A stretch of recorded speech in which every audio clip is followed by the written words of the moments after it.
কোনো একজন ব্যক্তি একেবারে ঠিক বলেছেন যে অনেক সময় বড় যুদ্ধ জয় করার জন্য ছোট ছোট যুদ্ধে হারা উচিত।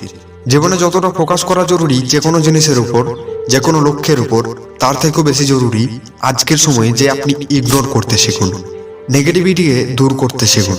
কাজে ফোকাস তখনই আসবে যখন আপনার আবর্জনা থেকে মন হাঁটবে। আর আবর্জনাকে মন থেকে বের করতে আবর্জনাকে ইগনোর করা দরকার, তাকে ফিল করা বন্ধ করতে হবে।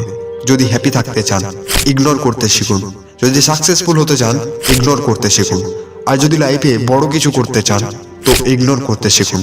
লাইফে যতটা বেশি মনে রাখা জরুরি ততটাই ভুলে যাওয়া জরুরি। আপনি সেই কথাকে ধরে যদি বসে থাকেন আপনার প্রোগ্রেসও সেইখানেই পড়ে থাকবে। যেমন কাল ছিলেন তেমনই আজ থাকবেন, আগামী কালও থাকবেন। যার অভ্যেস আছে না সবকিছু মনে নিয়ে ভাবা, তার কিচ্ছু হবে না লাইফে। সে সেইখানেই স্থির থাকবে, আগে বাড়তে পারবে না সে কোনোদিনও। কেউ কিছু বললো আর ভাই আপনি সেই কথাটাই মাথায় ভরে নিলেন। যার সবার কথায় ফারাক পড়বে না সেই ব্যক্তি সর্বদা দুঃখী থাকবে, সেই ব্যক্তি লাইফে কখনো কোনো কিছু করতে পারবে না। আর যে ব্যক্তি ফালতু জিনিসকে ধরে বসে থাকে না সেই লাইফে অনেক বড় কিছু করে ফেলবে, কারণ সে বুঝে লাইফে কি ভ্যালুয়েবল, কি আবর্জনা, আর কি কাজের জিনিস, কোনটা অকাজের। এই ভিডিও দ্বারা আমি আপনাকে এমনই 7টি অভ্যাস শেখাবো। কারণ ভাই সবাই বলে নেগেটিভিটি থেকে দূরে থাকতে, ইগনোর করতে শিখতে, কিন্তু করবো কিভাবে সেটা তো কেউ বলেই না। এই ভিডিওতে আমরা শিখব কিভাবে আপনি ইগনোর করা শিখবেন। যদি আপনি জীবনে আগে বাড়তে চান তো আপনাকে ডিস্ট্র্যাক্ট করার জিনিসকে, আপনাকে ডিস্ট্র্যাক্ট করার মানুষজনকে আপনি কিভাবে ইগনোর করবেন, এই টপিকেই আমি আজ কথা বলতে চলেছি। এখান থেকে ভিডিও 1 সেকেন্ডও মিস করবেন না, কারণ স্কিপ করবেন তো শিখতে পারবেন না। আর একবার শিখে নিলে সারা জীবন কাজে আসবে। ধরুন আপনি একজন স্টুডেন্ট, আপনি জানেন আপনাকে পড়তে হবে। যদি আপনার বন্ধুরা বলে চল সিনেমা দেখে আসি, আপনি জানেন আপনাকে পড়তে হবে, আপনি জানেন পড়া ছেড়ে দিয়ে সিনেমা দেখতে যাওয়া আপনার একেবারেই উচিত নয়, আপনার ক্ষতি হবে। কিন্তু তারপরেও আপনি নিজেই নিজের ক্ষতি ডেকে আনেন কেন? বারণ করতে পারেন না, ভ্যালু মেনটেন করে রাখতে হবে। অনেক কারণ আছে, তবে এটি একেবারে ভুল। অভ্যাস নম্বর 1, যদি ইগনোর করা শিখতে চান তো বুঝতে হবে সমস্ত খেলা আপনার মাইন্ডের। আপনার সাথে অনেকবার এমন হয় যে এক্সামে আপনি ফেল হয়ে যান, বা কম মার্কস আসে, বা বিজনেসে ফেল হয়ে যান, বা রিলেশনশিপে ফেল হয়ে যান। তখন আপনার মনে এক অদ্ভুত লড়াই চলে। সেই সময় আপনি বুঝতে পারেন না বাইরের লোকের সাথে আপনার মনের সাথে কিভাবে ডিল করবেন। সেই সময় আপনার দরকার পড়বে পজিটিভিটির অ্যাটিটিউড। আপনাকে বুঝতে হবে দুনিয়ার সমস্ত জিনিস আপনার মনের মতো হতে পারে না, আর এই পজিটিভিটি আসে মানুষের কাছে বিষয়গুলিকে উপেক্ষা করে। Understand the power of ignorism. Positivity is most important weapon for your peaceful mind. আমাদের সামনে এরকম অনেক বিষয় আছে যা আমাদের একেবারেই পছন্দ নয়, কিন্তু আমাদের তাদেরকে নিয়েই থাকতে হয়। আপনি খারাপ জিনিসকে বদলাতে পারবেন না, কিন্তু আপনাকে সেগুলো থেকে বাঁচার উপায় বের করতে হবে। যেমনভাবে সমস্ত ভ্যারাইটির গোলাপে কাঁটা থাকে, আপনার হাজার চেষ্টার পরেও আপনি কাঁটা শেষ করতে পারবেন না। বাস আপনাকে কাঁটা থেকে বেঁচে ফুল পর্যন্ত যেতে হবে।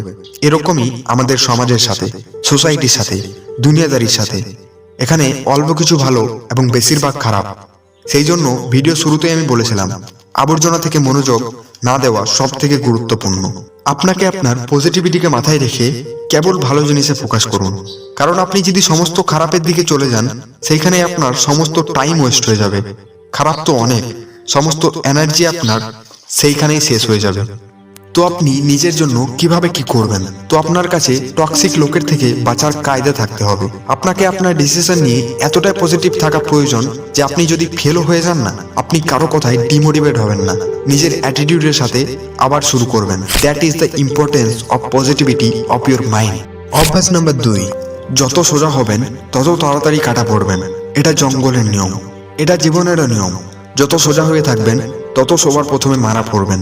কেউ কারো নয়, যে সাদাসিধা হয় তাকে এই দুনিয়া বাঁচতে দেয় না, এটাই ফ্যাক্ট। এই কথাটা যত তাড়াতাড়ি আপনার মাথায় ভরবেন তত তাড়াতাড়ি জীবনে হাসি খুশি কাটাতে পারবেন। গীতায় শ্রীকৃষ্ণ বলেছেন কেউ কারো নয়, না পরিবার, না বন্ধু, না আত্মীয়, না স্কুল, এমনকি আপনার যে আত্মা আছে সেও আপনার নয়। তো তোর কান্না কিসের? আমার জন্য সে এটা করলো না, সে ওটা করলো না, আমি তো তার সাথে ভালোই করেছিলাম, সে আমার সাথে খারাপ করে দিল কেন? That is no one else other than you who can help you. এখানে আপনার ভালো শুধু আপনিই ভাবতে পারবেন। সেই জন্য পরের হিসাবে বাঁচা ছেড়ে দিন। কতদিন অন্যজনের জন্য নিজেকে বোঝাতে থাকবেন? কতদিন অন্যজনের দরকারের জন্য নিজেকে দুঃখী করবেন, আর কতদিন অন্যকে খুশি করার জন্য নিজেকে দুঃখী করবেন? ইগনোর করা কেন শেখেন না? ইগনোর করা আর ঘামান দেখানোর মধ্যে অনেক পার্থক্য রয়েছে ভাই। লোকে বলবে অ্যাটিটিউড চলে এসছে এর মধ্যে, ঘামান দেখাচ্ছে, অ্যাটিটিউড দেখাচ্ছে। নিজের অ্যাটিটিউডকে যদি একটু স্ট্রিক্ট করেন না তো কিচ্ছু হবে না। যদি একটু লোক বড়জোর বলবে, একে বলে কিছু লাভ নেই। অভ্যাস নাম্বার 3, লাইফে যতটা পজিটিভ থাকা প্রয়োজন ততটা না বলতে পারাও প্রয়োজন। যে সহজ সরল হয় সে তাড়াতাড়ি কাউকে না বলতে পারে না, সে সমস্ত কাজের জন্য প্রস্তুত থাকে। ইয়ার আমি এটা করে দিচ্ছি, আর পরে এইসব লোকই কাঁদে, সব খারাপই আমার সাথে কেন হয়? হ্যাঁ ভাই, ভালোর সাথে খারাপই হয়, কেন হবে না খারাপ? লোককে আপনি মাথায় তুলবেন, কত মাথায় তুলবেন? লোক তো রেডি থাকে আপনি ঝুঁকলেই আপনার গলা কাটতে, আর কাটার পরেও বলবে ইয়ার ঠিকভাবে কাটা হলো না, মজা এলো না। আপনি এমন লোককে মূল থেকে শেষ করতে পারবেন না, কিন্তু এমন লোকের থেকে বাঁচতে তো পারবেন। তাদের কথা শোনেন না, তার কথা শোনেন না যেটা সে বলে। খুব বেশি হলে আপনার প্রতি রাগ করবে, আপনার সাথ ছেড়ে দেবে। আরে মরে তো যাবেন না আপনি তাকে ছাড়া, কিন্তু নিজের জন্য তো বাঁচা শিখে যাবেন। আপনি যদি কাউকে ইগনোর করেন তো সে আপনার কিচ্ছু করতে পারবে না, না আপনাকে ইগনোর করতে আটকাবে, কারণ এটি সেই কাজ যেটি আপনি করতে পারবেন।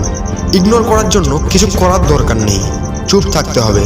ইয়ার কিছু কিছু পশুরাও বোঝে কি সঠিক কি ব্যাঠিক। আপনার এতটুকু বুদ্ধি তো নিশ্চয়ই আছে সঠিক কোনটি ব্যাঠিক কোনটি সেটা বুঝবার। ভুলকে ভুল বললে কি চলে যাবে? অন্যের জন্য দুনিয়াতে এসেছেন নাকি? অন্যকে খুশি করার জন্য জন্ম নিয়েছেন নাকি? আপনার কোনো স্বপ্ন নেই, কোনো লক্ষ্য নেই, আর আছে তো সেখানে আপনার লোকসান হচ্ছে ভাই, সেখান থেকে দূরে সরে আসুন। ডাইরেক্ট না বলতে শিখুন। দরকার হলে আপনি মরে যান, তবুও তাদের সাথে হাত মেলাবেন না যাদের জন্য আপনি বরবাদ হয়ে যাবেন। চিনুন সেই সব লোকেদের। আপনার লাইফে কে সে? সমস্ত সাকসেসফুল মানুষ দেরিতে ওঠার অভ্যাসকে, অলসতাকে, রাতের ঘুমকে, কমফোর্ট জোনকে, এইসবকে ইগনোর করে চলে।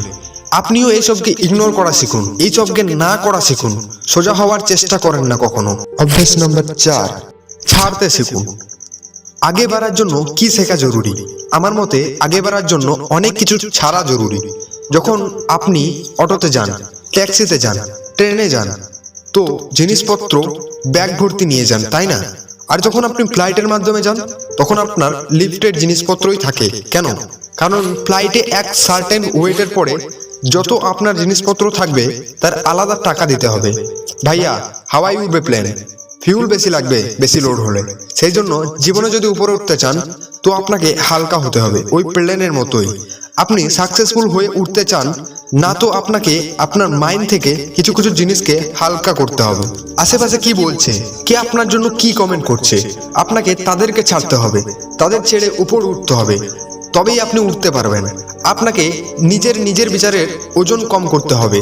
যত হালকা রাখবেন আপনার ভাবনাকে তত উঁচু উঠতে পারবেন। অভ্যাস নম্বর 5, আমি আপনাকে এটা বলছি না যে আপনার সাথে খারাপ করছে তাকে আপনি বদলে দিন, কিন্তু আপনি তখনই রিয়েক্ট করা বন্ধ করুন। আরে তুই কেন আমাকে এরকম কথা বললি? আমি তো তোকে কিছু বলিনি, আমি তোকে ভালো ভাবতাম। আপনাকে রিয়াক্ট করা যাবে না। হ্যাঁ, আপনার ফারাক পড়ছে তো পড়তে দিন, ইটস ওকে ইয়ার। সে আমার সাথে এমন করলো, সে আমার সাথে চ্যালেঞ্জ করলো, এবার আমি এটা করে দেখাবো, সেটা করে দেখাবো। নো ইয়ার, 1 সেকেন্ড এই রাগকে বের করে দেবেন না তো লাভ কি? ওই রাগ আপনার জীবন বানিয়ে দেবে। ভালোবেসে বদলা নেওয়া শিখুন। ইংরেজরা মহাত্মা গান্ধীকে এটা বলে ট্রেন থেকে বের করে দিয়েছিল যে তোমার এই ট্রেনে যাত্রা করার অধিকার নেই, তোমার যোগ্যতা নেই এই ট্রেনে চড়ার। আর গান্ধীজি কি বলেছিলেন জানেন? আপনি আমাকে ট্রেন থেকে বের করলেন না, আমি আপনাকে দেশ থেকে বাইরে বের করে দেখাবো। একে বলে সুইট রিভেঞ্জ। ভালোবেসে বদলাও। আমাকে সে কেন এরকম বললো? আরে ভাই, আপনি কি বিল গেটসের ছেলে নাকি? কে আপনি? রাজা, প্রধানমন্ত্রী, রাষ্ট্রপতি? আপনাকে কেউ কিছু বলতে পারবে না। সে আমার কথা শোনে না, ফোন তুলে না, করবে লোকমন। ছোট ছোট কথায় ডিমোটিভেট হচ্ছেন, আর আপনাকে BMW চাই, ওডি চাই। এমন ছোট ছোট কথা, বেফালতু কথা মাইন্ডে রাখবেন না তো কথা সাইকেল স্কুটার এনে দেবে আপনাকে। BMW নেওয়ার জন্য না, লোহার তৈরি হৃদয় থাকতে হবে। অভ্যাস নম্বর 6, একটু কালা হয়ে যান, শোনা কম করুন। ইয়ার আপনি শোনেন তো? সব থেকে বড় প্রবলেম, যদি কেউ আপনাকে বলে যে সে তো তারিফ করছিল, তখন আপনি বলেন আচ্ছা বল আর কি কি বলছিল ও আমার ব্যাপারে, আরো শুনতে মন চাই, অনেক ইন্টারেস্ট লাগে শুনতে। অত ইন্টারেস্ট কেন দেখান? সে ফায়দা তো উঠাবে এই কথার, কারণ সে জানে ও যা বলবে আপনি শুনবেন অবশ্যই। আপনার অভ্যেস আছে শোনার, যদি ও ভালোও বলে না তো ফায়দা উঠিয়েই অপমান করা শুরু করে দেবে। তারপর আপনার দুঃখ হবে, খারাপ লাগবে। শোনা শুরু তো আপনিই করেছিলেন না ইয়ার। যদি আপনি শুরুতেই বলে দিতেন ভাই তুই থাম, আমি জানি আমি কি, তুই নিজের কাজ কর, আমি দেখে নেব আমারটা, তো তার সাহস হতো না 20 মিনিট বরবাদ করুক আপনার, তারপর আপনার 20 ঘন্টা বরবাদ হয়ে যায়। এই দুনিয়ার কোনো ব্যক্তি আপনার পারমিশন ছাড়া আপনাকে অপমান করতে পারবে না। সেই জন্য আপনি শোনা বন্ধ করে দিন। ও বক বক করেই যাক, আপনি ধ্যানই দেবেন না। কিছুক্ষণ পর তার মনে হবে ইয়ার আমি কার সাথে কথা বলছি, পাথরের সাথে, ছাড়ো। সে নিজে আপনাকে ইগনোর করতে লাগবে। আর কি চান আপনি? অভ্যাস নম্বর 7, ফোকাস অন ইউর অবজেক্টিভ। বলা হয় যে কিছু সময় বড় লড়াই জেতার জন্য ছোট ছোট লড়াই হারা জরুরি। এর মানে এই যে যখন আপনার গোল বড় হয় না, তখন আপনি রাস্তা তৈরি করছেন সেখানে পৌঁছানোর জন্য। ছোট ছোট জিনিস নিয়ে নিজের মাইন্ডকে ডিস্টার্ব করা যাবে না। আপনাকে মেন টার্গেট এ ফোকাস রাখতে হবে। লোকে কাজ আপনাকে ডিস্টার্ব করা, পিছনে বলা, আর আপনার পরিশ্রম করা কাজ, অ্যাচিভ করা কাজ। ছোট ছোট কথার জন্য নিজের এনার্জি ওয়েস্ট করবেন না। আপনার এনার্জি আপনার অবজেক্টের জন্য লাগান। যত বড় গোল তত বড় প্রবলেম। যদি আপনি নিজের জন্য অনেক বড় কিছু ভেবেছেন তো একটু নর্মাল প্রবলেম তো আসবেই, কিন্তু আপনার পিছে হাঁটা চলবে না। মনে রাখতে হবে আমি এই কাজ, এই টার্গেটকে অ্যাচিভ করার জন্য শুরু করেছি। যতক্ষণ না পাবো না, আমাকে যা ইচ্ছা খারাপ, যা ইচ্ছা রুম, যা ইচ্ছা খাবার, যা ইচ্ছা প্রতিবেশী সব চলবে, কিন্তু মানজিল আমাকে পেতেই হবে। মানজিল পর্যন্ত আমাকে যেতেই হবে। এটা চলবে না, আমাকে আমার মানজিল পর্যন্ত যেতেই হবে। তো বি কনফিডেন্ট, বি ফোকাস। ফালতু লোককে, ডিস্ট্রাকশনকে ইগনোর করে যা আপনাকে শুরু করতে হবে, আপনাকে সেখানে যেতে হবে এবং অ্যাচিভ করতে হবে। সেটা অ্যাচিভ করুন, দেশের নাম উজ্জ্বল করুন।